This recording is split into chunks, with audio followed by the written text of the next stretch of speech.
аты жөніміз жазылған жерден соның жанындағысын басамыз. Электронды өтініштер дейміз. Онлайн сұраймыз.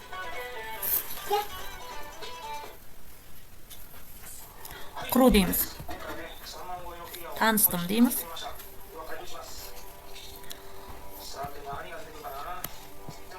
Мына жерге толық мекенжай жазылады. Қызметті таңдаңыз деген жерден мемлекеттік атаулық әлеуметтік көмек тағайындау дейміз. Өтініштің үлгісін мына жерден көре аласыздар.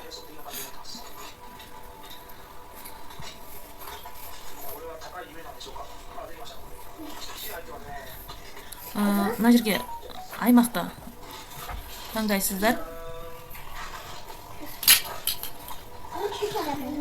Ақтөбе.